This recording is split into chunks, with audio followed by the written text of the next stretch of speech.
دنیا کې چې څومره خلق دي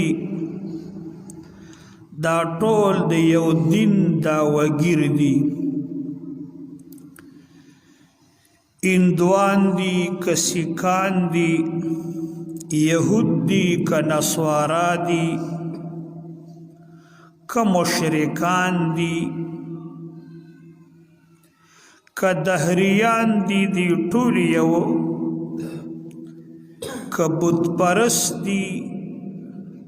د دې ټولو د یو دین دعوه ده، د یوې لارې دعوې ده چې د ټول هر یو د خپلې لارې او خپل دین ته ښه وایي.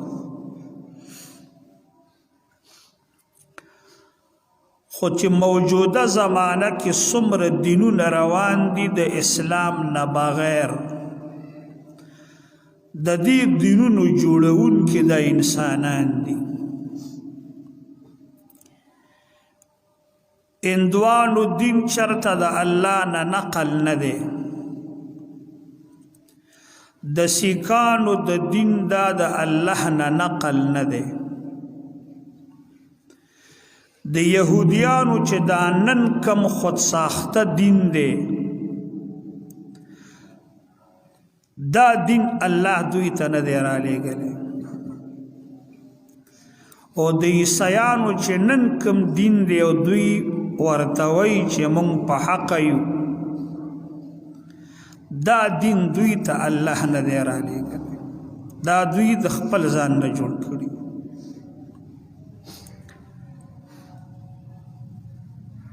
مشرکان چې کم د شرک د بوتانو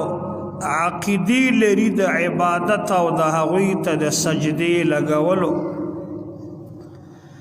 دا دین دوی ته الله نه دی رالیږلی.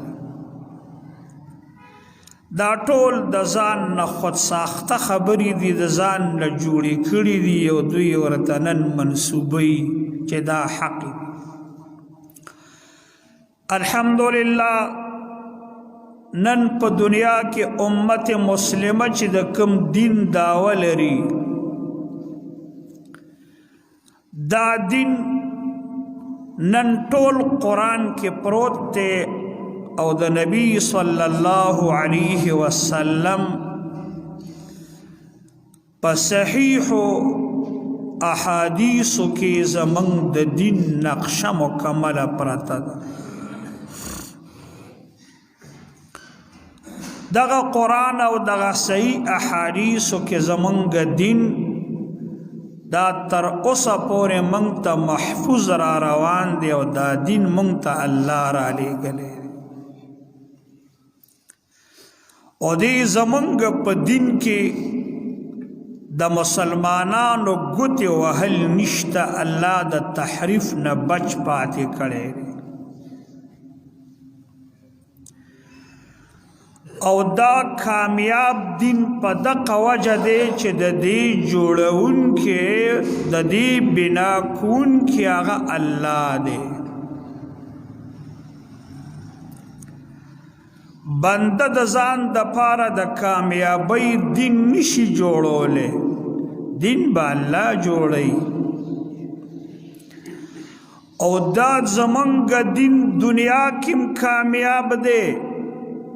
او دنیا پم زمونږ آباد ده او په آخرت کې زمونږ دا دین دی، دا کامیاب پدې به په آخرت کې مونږ آباد.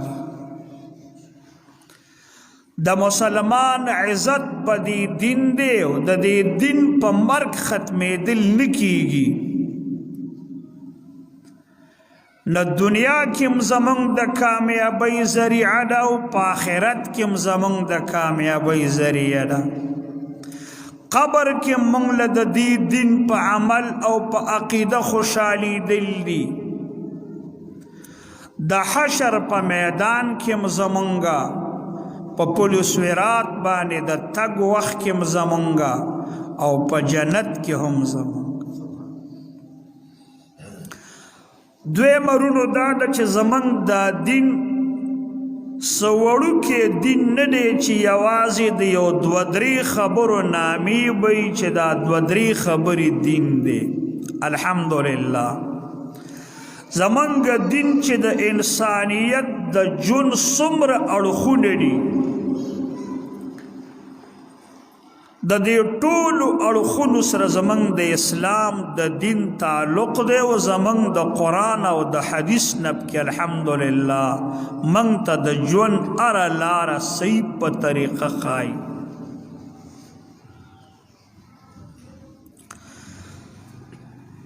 نبی صلی اللہ تعالی علیہ وسلم ارشاد فرمایلو چې دا ایمان صد پاس اویا شعبی دی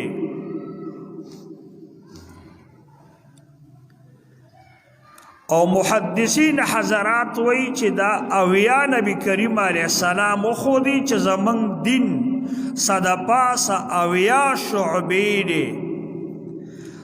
دا اویا توب چې ذکر کوي نو دا حصر نه دی بلکې دا اهم شعبې ذکر کوي. اویا دا اویاو دا لفظ چې صد پاسه راځي نو دا د کثرت د پاره وایي. عربو به چې کله یو شیز ډېر یادولو نو د اویاو تعبیر به یې کولو. یعنی زمنګ دین د انسان د ژوند د ټولو اړخونو سره تعلق دی. جماعت سره هم دی خو دکاندارۍ سره هم دی د سرکاري دفتر سره هم دی او سرکار حکومت کې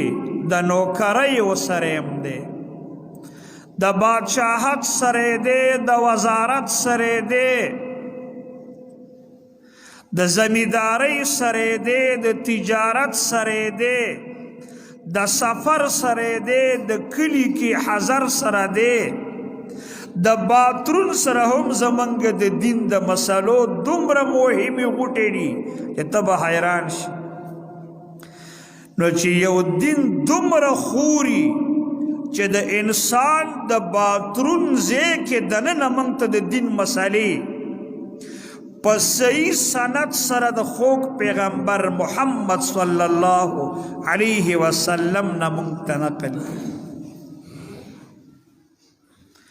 د مرګ سره دی او د ژوند او د ودونو سره دی او د پیدایش د انسان سره دی.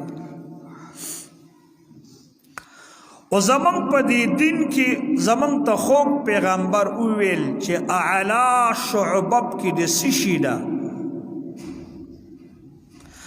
اولنۍ مهمه مسله زمنګ دین ته چې څوک د بهر نه راځي مسلمانیږي او یا زمنګ مسلمانانی نو دا بیات ولري زمنګ د دین اولنۍ اهم شعبه کلمه د توحید د چې لا اله الا الله محمد رسول الله. دا زمنګ د دین اوله مهمه مسله غټه ده. زمنګ په دې مسله کې د الله رب العزت د یووالي چې الله رب العزت زمنګ یو ذات دی او هغه سره شریک بالکل نشتا، نه اسمانونو کې نه په خلا کې نه په ځمکه او نه په دریابونو نه په ځنګلو کې الله سره شریک نشته. نه ورسره په قدرت کې څوک شریک شته، نه ورسره په عبادت کې څوک شریک شته، نه ورسره د مخلوق د جهان په چلولو تصرفاتو کې څوک شریک شته. دا عقیده به د نومي مسلمانی څوک چې کله د بهر نه زمونږ دین له راځي اولنۍ خبره به دماغو کې داګ دي ولدا به دماغو کې کېږي چې عبادت بندگی دا به ګوره د یو الله کوئ، سجده به ګوره یو الله تک دی، غوښتنه به د اسبابو نه بغیر چې کوم شیزونه دي ما فوق الاسباب ورته وایي د هغې غوښتنه به ګوره د یو الله نه کې دا به پخه مسله به دا دین کې دا ګوري او دا هغه کلمه د توحید درونو مسلمانانو چې یو انسان خو چې کله وویله د زړه په اخلاص رب العزت د انسان لره که دې دنیا کې ژوندی و خو د دې کلمې د لاندې شعبې نورې دي په هغې به عمل کوي او که ژوندی پاتې نشه مړ شو په دې یوه کلمې الله جنت ته بي بس دغه یو ځل دی ویلې ده په دغې د الله به جنت ته بي